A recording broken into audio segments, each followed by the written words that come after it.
Alors, la dernière fois, nous avions parlé des défauts des femmes. Les messieurs étaient très très contents et chacun son tour. Chose promise, chose due. Aujourd'hui, nous allons parler des messieurs. Alors, attachez vos ceintures, messieurs, parce que j'ai des choses à dire. J'ai des révélations à faire. Non, je rigole, c'était juste pour vous faire ricaner un petit peu. Alors, en parlant des hommes, il y a aussi des choses chez les hommes que les femmes n'apprécient pas. Pourquoi la plupart des femmes se désintéressent de leur foyer, de leur mari? Déjà, il y a une chose qui est importante, la femme aime être écoutée. Et nous savons que des fois, les hommes, vous êtes fatigués de nous écouter, mais c'est important de garder en fait l'amitié dans un couple.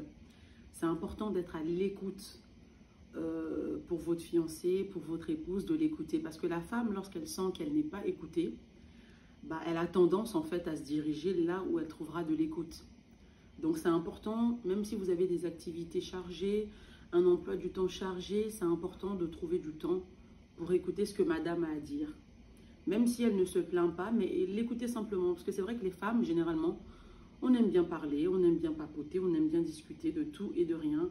Et c'est important que vous, en tant que fiancé, en tant qu'époux, vous ayez ce rôle principal d'être la première personne à qui madame peut se confier, à qui elle peut parler, à qui elle peut bavarder.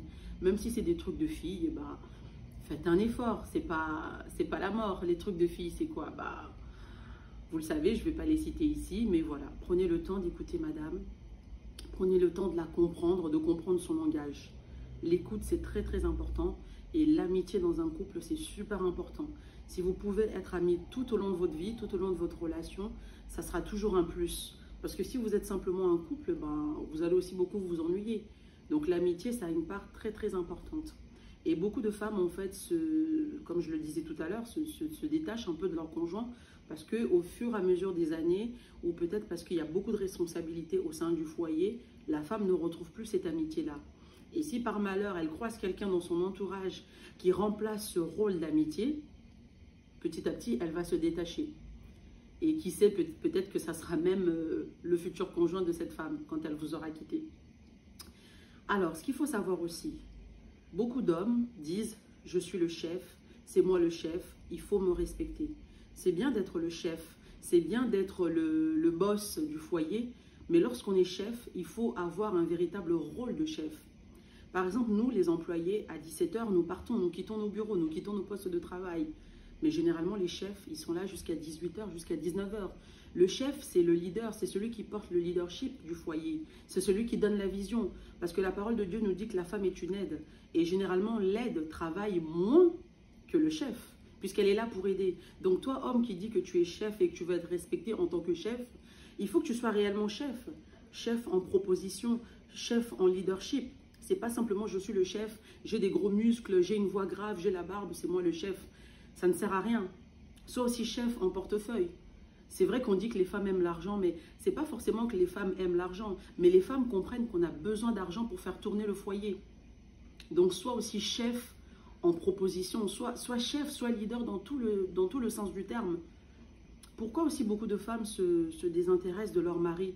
Parce qu'elles comprennent en fait que malheureusement, certains maris, ils sont simplement chefs de la télécommande et du canapé. Et qui ne sont pas vraiment chefs de grand-chose. Il faut que tu sois un véritable chef, celui qui soit fort en proposition, en idée. La femme, elle est là pour t'aider, pour te compléter. Elle n'est pas là pour donner le rythme et que toi, tu suives. Et il y a un point que je voudrais aborder, c'est d'ailleurs le but de la vidéo, c'est vraiment le complexe masculin. On a beaucoup d'hommes qui sont complexés de leurs épouses, de leurs conjointes. Soit parce qu'elles parlent très bien français, soit parce qu'elles parlent très bien anglais. J'ai jamais compris pourquoi d'ailleurs, mais bon. Sachant que dans la vie, vous pouvez toujours apprendre, même si vous ne parlez pas très bien français, pas très bien anglais, peu importe. Mais il y a certainement une langue que vous parlez très bien et que peut-être que madame ne maîtrise pas. Il n'est pas trop tard pour apprendre. Donc on voit des hommes qui sont complexés de leurs épouses, peut-être parce qu'elles viennent de bonnes familles. Ou des fois, on a des gens qui sont venus en Europe à l'âge adulte, donc à Canara tellement na mutunae, il faut n'abimana mon apoto. Donc une fois qu'il l'a, il devient complexé en fait. Et ça, c'est pas bon. Ça, c'est pas bon. Il y a des hommes qui sont complexés de la beauté de leur femme. Ça va même très loin. Et si par malheur, vous tombez sur un pervers narcissique, vu qu'il sera complexé de vous, il va tellement vous dominer pour que vous vous sentiez inférieur. Donc, c'est-à-dire, il va dominer la femme pour que la femme se sente inférieure. Et dans cette infériorité, la femme, elle va complètement se rabaisser et elle va commencer par mourir petit à petit. On a aussi une autre catégorie d'hommes qui sont complexés par rapport aux finances. Je vais vous raconter une petite histoire parce que vous aimez bien les petites histoires. Je connaissais une femme qui était l'épouse d'un footballeur professionnel auparavant. Et du coup, ce footballeur professionnel, il la prenait en charge, elle et sa famille, etc. Et quand ils se sont séparés, elle a rencontré une autre personne. Et ben, elle a expliqué un petit peu son passé. Voilà, moi avant, j'étais l'épouse d'un footballeur professionnel. Et cet homme qui était salarié classique, entre guillemets, il est rentré en complexe par rapport à ça. Et qu'est-ce qu'il faisait? Toutes les semaines, il demandait des acomptes dans son travail pour maintenir en fait un rythme de vie plus ou moins élevé que la femme avait avant. Donc tous les vendredis, cet homme, il demandait des acomptes pour que la femme voie que voilà, l'argent est toujours là. Et qu'est-ce qu'il faisait ce monsieur, vu qu'il demandait tout le temps des acomptes? Il n'arrivait plus à gérer, il n'arrivait plus à payer son loyer, il n'arrivait plus à payer ses factures, jusqu'à ce qu'il ait été expulsé de son logement. Parce qu'il était complexé par rapport au passé financier qu'avait cette femme avec son ex-conjoint. Il y a aussi d'autres maris qui sont tellement complexés qu'ils se tuent au travail. Qui sont tellement complexés financièrement qu'ils se tuent au travail. Pas parce qu'il a besoin d'argent pour réaliser ses projets, mais parce qu'il se dit que voilà, comme là où elle était avant, il y avait beaucoup d'argent, et ben moi je vais essayer de maintenir un rythme de vie. Et ça, c'est pas bon. Si tu veux te tuer au travail avec des heures supplémentaires, avec beaucoup de travaux, fais-le pour réaliser tes projets, mais ne le fais pas parce que tu es complexé de la femme. Alors, un dernier point aussi que nous voulions aborder dans cette vidéo, le dernier point, il faut savoir aussi que dans nos relations, pourquoi beaucoup de femmes aussi quittent leurs époux facilement? Parce que vous construisez rien ensemble. Vous pouvez avoir chacun vos métiers, avoir chacun vos passions, avoir chacun vos vies professionnelles, mais c'est important dans un couple de consolider quelque chose ensemble. Essayez de créer un truc ensemble, même une société, même un projet, même une association. Essayez même d'obtenir un bien immobilier ensemble, achetez un terrain, construisez, achetez un appartement, achetez une maison. Essayez d'avoir un projet commun. Parce qu'il y a certaines femmes, elles arrivent à un moment, elles se disent, mais pourquoi je reste? Qu'est-ce qui me retient? On n'a rien construit.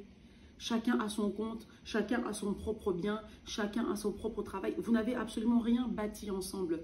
Et la femme, elle se dit, bah, je peux partir du jour au lendemain parce qu'on n'a rien construit. On n'a rien construit. C'est très important dans un couple, construisez quelque chose ensemble pour que demain, on se dise que non, je ne peux pas laisser tout ça. Même si c'est vrai qu'on ne reste pas marié pour les enfants, on ne reste pas marié pour les biens immobiliers, on ne reste pas marié pour l'argent, mais c'est important de construire quelque chose ensemble. Que demain, la personne, avant de partir, elle va réfléchir à 2 fois. Elle va se dire peut-être que tout ce que j'ai construit ici, je ne l'aurai pas ailleurs. La conclusion, mari, aimez vos femmes. Montrez de l'amour à vos femmes. Vous savez tout ce qu'il faut faire pour montrer à une personne que vous l'aimez.